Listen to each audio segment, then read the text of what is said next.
Good evening, and hello, I'm Tyler Kenza reporting for Dog Shampoo Network. This is the first in a three-part series focused on exposing the world of online dating scams and catfishing. So buckle up for the rocky ride, and let's begin. Singles trying to develop a relationship often turn to an online dating site or app to find someone. A Better Business Bureau study was conducted to learn about the inner workings of online romance scams, and provide potential targets and reputable dating services with knowledge needed to avoid this widespread and devastating fraud. The study revealed a massive number of fraudsters are using these sites to gain unsuspecting people's trust to steal their money.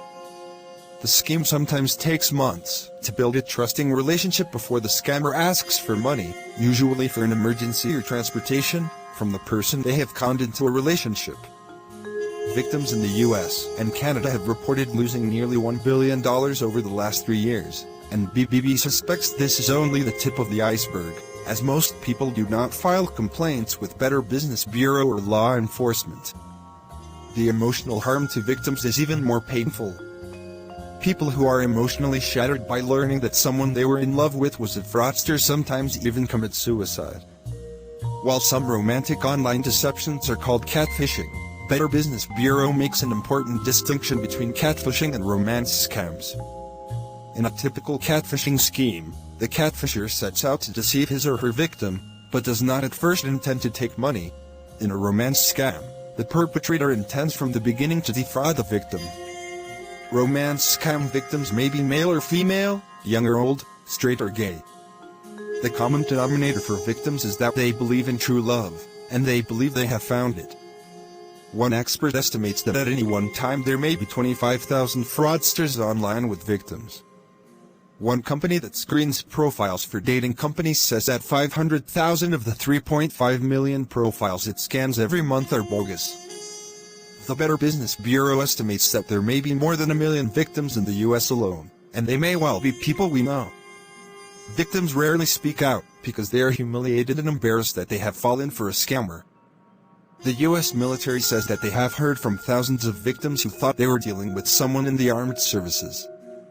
This is a major problem around the world. Much of this fraud comes from Nigerian romance scams, where organized groups engage and support this fraud. The same groups often are engaged in other common types of fraud, and often turn romance scam victims into unknowing accomplices of money laundering. The groups that operate and control much of this activity also may be involved in other types of organized crime, such as prostitution or drug dealing. Although there have been some significant prosecutions, and the online dating sites are taking some measures to protect their customers, more can and should be done to stop the fraud, protect businesses' reputations, and provide help for those whose lives have been destroyed.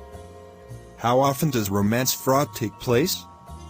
Over the last 3 years, US consumers who have filed complaints about romance scams reported losses of nearly $1 billion. The FBI's Internet Fraud Complaint Center (IC3) estimates that romance fraud causes the greatest dollar loss of any fraud or scam that affects individuals, with the exception of investment frauds. The number of complaints, the large money losses, the number of fake profiles, and other data illustrate that this is a massive worldwide problem. When the victims finally realize that they have been defrauded, they often are emotionally devastated, not only due to the theft of money, but to the betrayal of what they believed to be an intimate or true love relationship. According to Australian law enforcement officials, while unconfirmed, they believe that there are more suicides in Australia due to romance scams than there are murders. The operator of a support group for online dating scam victims says that every member has contemplated suicide. Complaint total dollar losses: 2015, $16.8 million, 2016, 2017 totals $52.4 million. Demographics of victims found that for those who reported their age, over half were over 50 years old, and they accounted for 70% of the total losses. Canada reports that they get twice as many complaints from females than men, with the majority of complainants falling between the ages of 50-60 years old. Over half of the complainants fall into the 40-70-year-old age range. Also, a 2017 BBB Risk Index report issued by Council of BBBs found, by analyzing BBB's scam tracker data, Males between the ages of 45 to 54 are most susceptible to the romance scam. The median loss was $2,373, and they tend to send money via website wire transfer. The susceptibility percentage was 48.5%. Other countries affected in addition to Canada, the UK, and Australia. Romance fraud has been reported as a problem in Hong Kong, Malaysia, New Zealand, Korea, and Israel. What effect does this have on victims? The most obvious result of this fraud is the substantial loss of money. There are regular reports in the media of even victims that do not lose money may face serious emotional issues when their relationships end.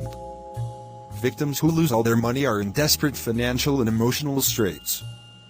Some require public assistance once their money is gone.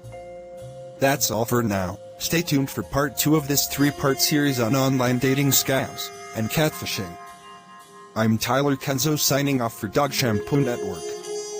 Have a great day and cheers.